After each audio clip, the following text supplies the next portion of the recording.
Good morning. எல்லாரும் எப்படி இருக்கீங்கோ? எப்பவுமே நான் வந்து வீட்ல நான் மட்டும் இருந்தா, பிரேக்ஃபாஸ்ட் ஆப்ஷன் எதுவுமே இல்ல.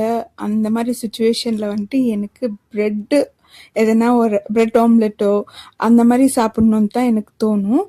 ஸோ, இன்னைக்கு வந்துட்டு நான் என்ன பண்ண போறேன்னா, பிரெட் வித் ஒரு மஷ்ரூம் சாஸ் ஒயிட் சாஸ் மாரி பண்ண போறேன். பட் அது அது வந்து உங்களுக்கு பார்க்கறதுக்கு ஒயிட்டா இருக்காது. அது ஏன்னு சொல்லிட்டு நீங்க கண்டினியூவா இந்த வீடியோ பாருங்க. உங்களுக்கு தெரியும்.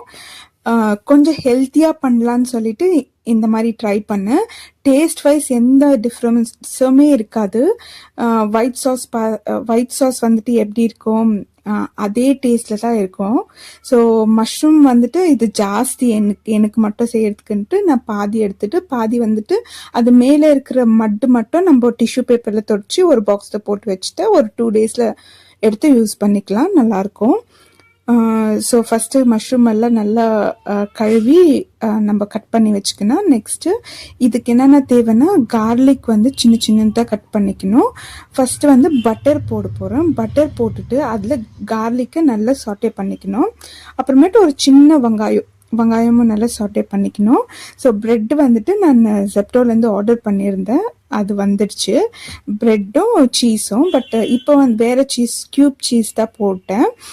ஸோ ஃபஸ்ட்டு நம்ம கார்லிக்கு பட்டரில் நல்லா சாட்டே பண்ணிக்கின்னு அது கூட சாப் பண்ண ஆனியன்ஸும் போட்டு நல்லா சாட்டே பண்ணிக்கணும். அதுக்கப்புறம் நெக்ஸ்ட் என்ன பண்ண போகிறோன்னா, நம்ம கட் பண்ணி வச்சு இருந்த மஷ்ரூம்ஸும் ஆட் பண்ணிக்கணும். ஸோ அது நல்லா சாட்டே ஆன பிறகு நம்ம நெக்ஸ்ட் என்ன பண்ண போகிறோன்னா, நான் சொன்னேன்ல இது ஏன் வந்துட்டு ஒயிட் கலரில் இல்லை அப்படின்னு சொல்லிட்டு. ஒயிட் கலர் ஏன் வரும்னா, நம்ம மைதா சேர்க்கறதால. நான் வந்துட்டு மைதா சேர்க்க போகிறதுல ராகி மாவு தான் சேர்க்க போகிறேன். ஒரு சின்ன ஸ்பூனு எடுத்துக்கினா போதும். நான் கொஞ்சம் ஜாஸ்தியாகவே எடுத்துட்டேன்.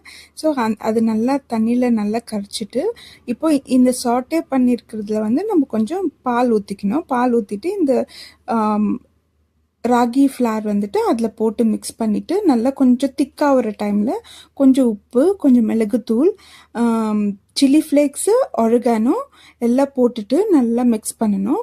ஒரு சாஸி கன்சிஸ்டன்சி வருது இல்லைங்களா, அப்போ வந்துட்டு ஆஃப் பண்ணிக்கலாம். ஸோ நான் வந்து இப்போ சீஸை நல்லா கிரேட் பண்ணி போட்டுட்டு நல்லா கொஞ்சம் சாஸி கன்சிஸ்டன்சி வந்தோன்னா ஆஃப் பண்ணிடணும், அவ்வளோதான்.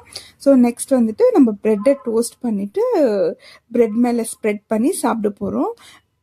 ரொம்பவே நல்லாயிருக்கும். இப்போ ஒயிட் சாஸ் பாஸ்தாலாம் பிடிக்கும் இல்லைங்களா, அவங்களுக்கெல்லாம் வந்துட்டு இது ரொம்பவே பிடிக்கும். ஸோ டிஃப்ரெண்ட்டாக ஒருத்தருக்காக ரொம்ப மெனக்கட்டு செய்ய வேண்டியதில்லை. ப்ரெட் டோஸ்ட் பண்ணிக்கின்னு இந்த மாதிரி ஒரு 5 மினிட்ஸ்லேயே இந்த சாஸ் பண்ணிவிட்டு அது கூட வச்சு சாப்பிட்டா ரொம்ப நல்லாயிருக்கும். நீங்களும் ட்ரை பண்ணுங்க. இது ஒரு ஹெல்த்தியாக செய்யணுன்னா நம்ம என்ன சீஸ் கூட அவாய்ட் பண்ணிக்கலாம்.